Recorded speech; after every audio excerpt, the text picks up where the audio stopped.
If it is or if it ain't, it's going to come out.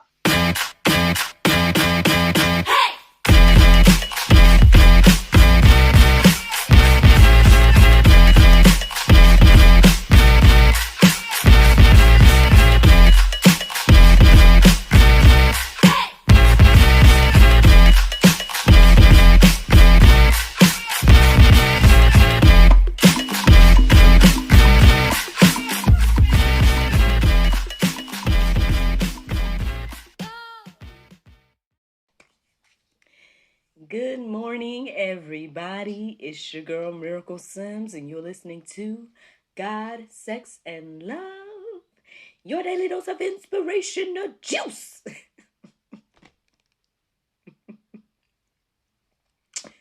Oh my gosh. Happy Friday, everybody. Happy Friday. It is April the 14th, 2023, and today the topic is, do you see what I see? Saith the Lord. Or saith the Lord, excuse me. Ooh, y'all. Like I said, happy Friday. Just to get this announcement out of the way, y'all know that we have a new episode of the GSL Talk Show that's coming out tonight at 7.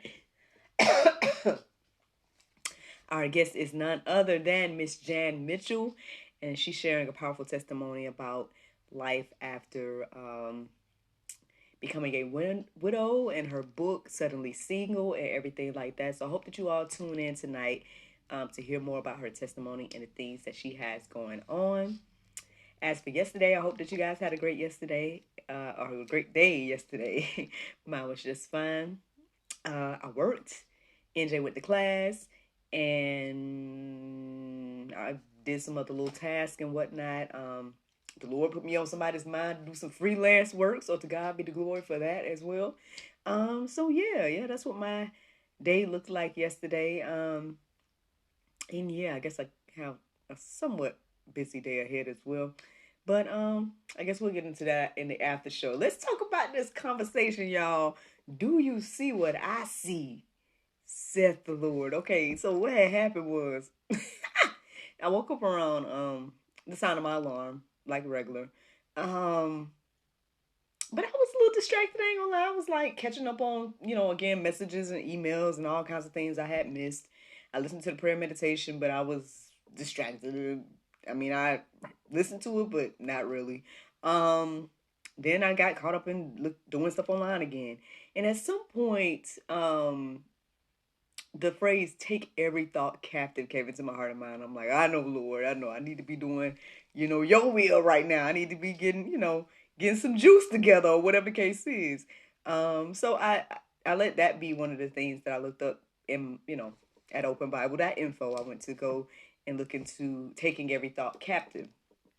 And that verse stood out to me and whatnot, and some of the other verses as well. But eventually I was reading, I think it was the verses centered around taking every thought captive. And ultimately, this phrase, "do you see what I see," came into my mind. I'm like, oh, Lord. Oh, Lord. Because it seems like there's going to be pulp today. Might be something we don't like, but hey.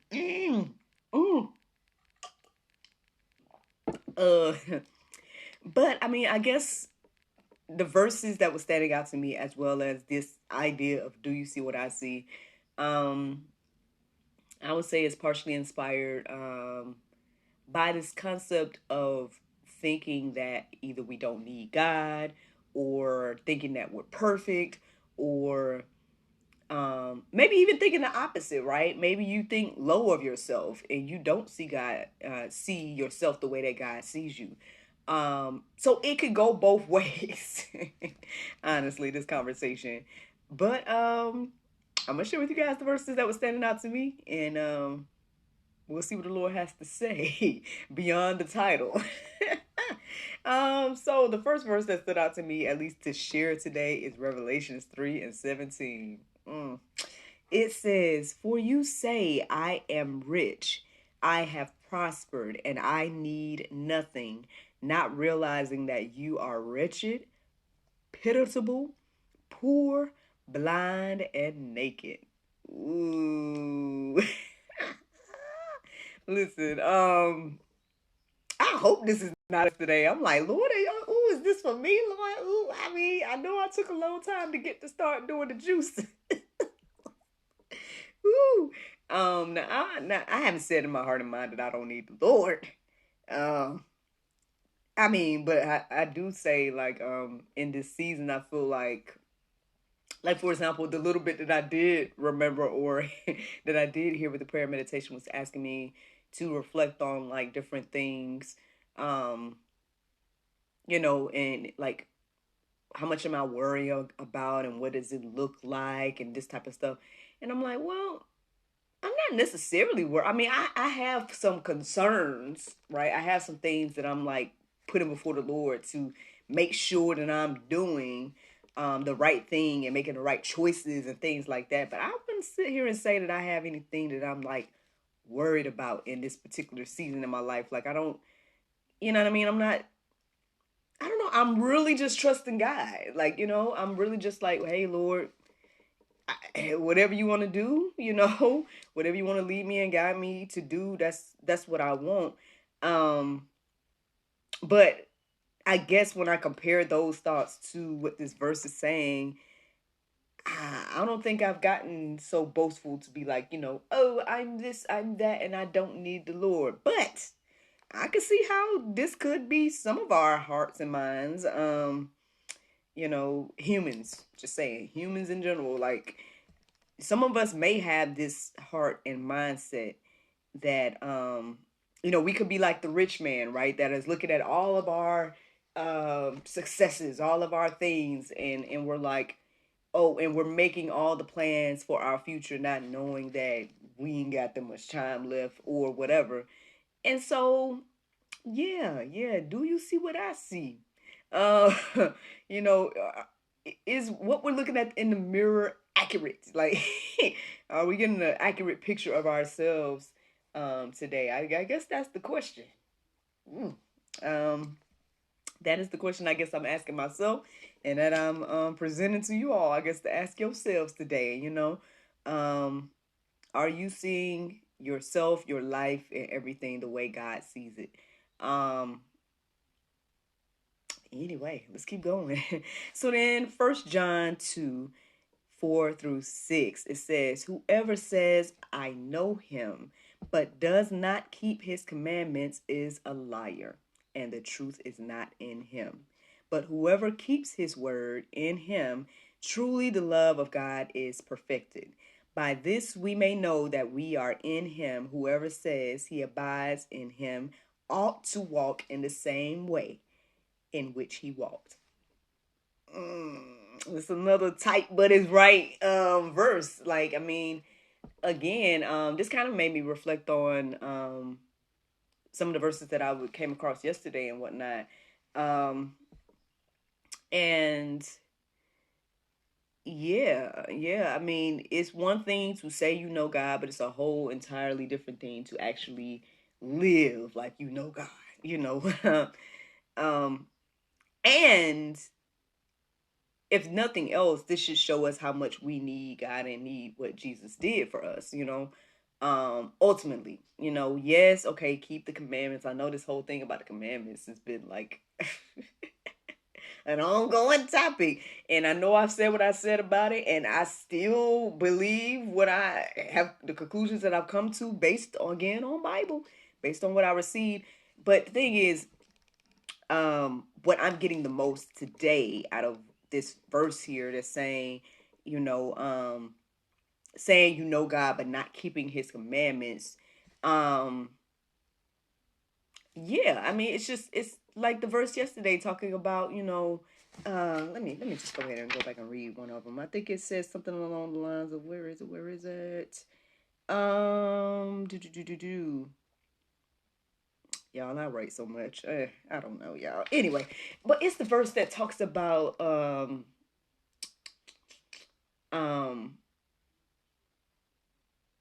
don't want to misquote it, y'all, but it's about like, not believing in the power of God. Like, hold on, where is it? Do, do, do, do, do. No, that one.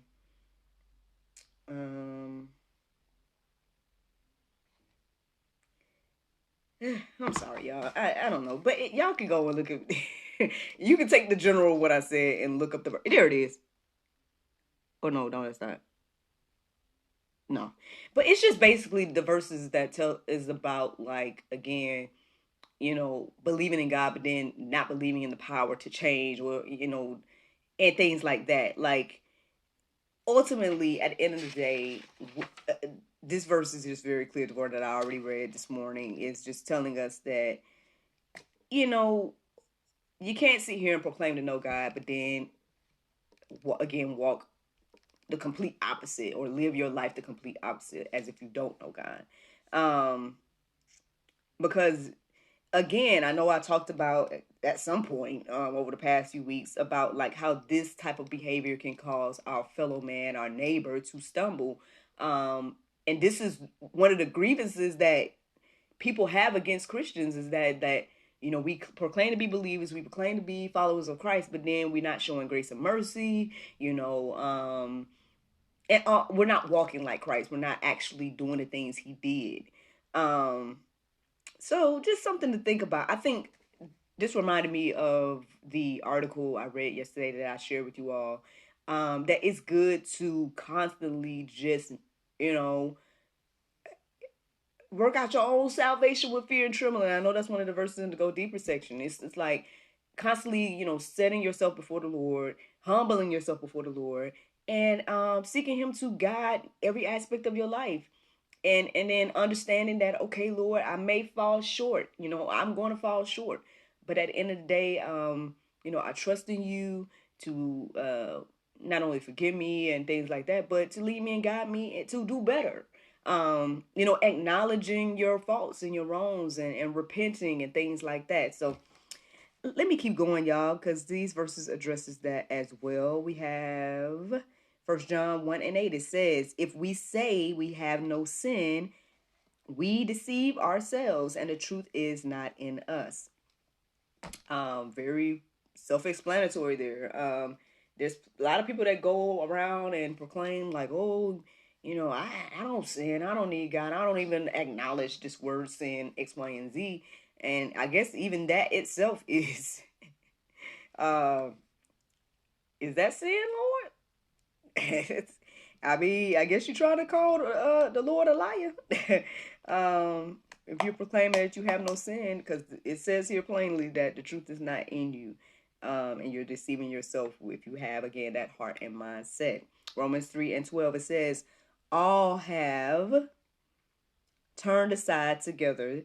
They have become worthless. No one does good, not even one.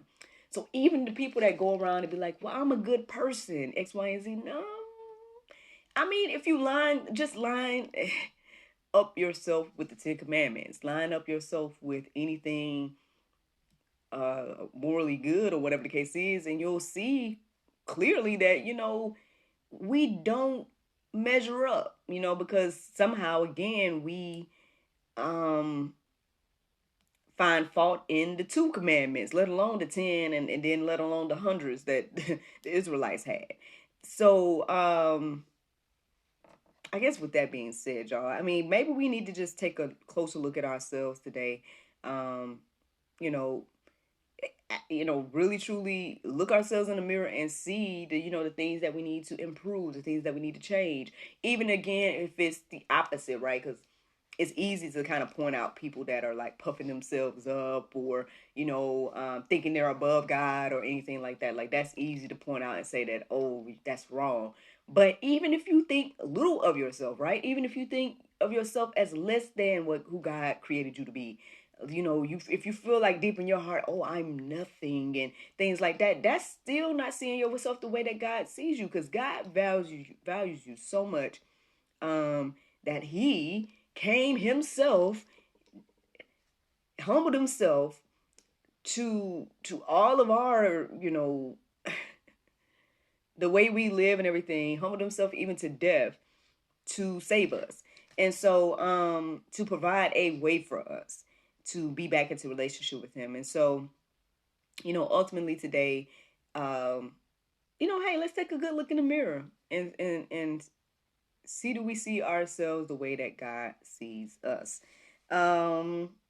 Speaking of that, y'all, 2 Corinthians 13:5, it says, examine yourselves to see whether you are in the faith. Test yourselves. Or do you not realize this about yourselves, that Jesus Christ is in you? Unless indeed you fail to meet the test. So, there you go, friends. I mean, I hope that you all can, reflect on these things. Again, I feel like the blog post that I shared yesterday was a good reflection of that. That woman had a good reflection of herself throughout the entire blog post, of saying that, hey, I see the places where I've fallen short. I see the places where I'm not, quote unquote perfect, where I need improvement, where I need Jesus.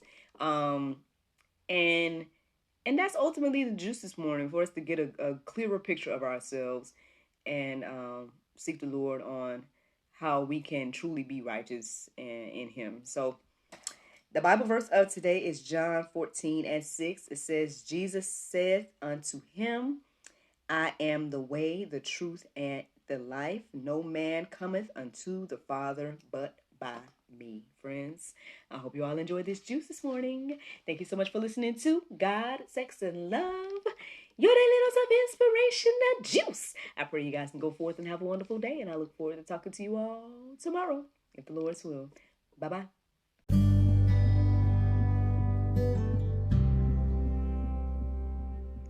Are you engaged, married, separated? Friends, don't give up. Let no man separate what God has joined together, not even you.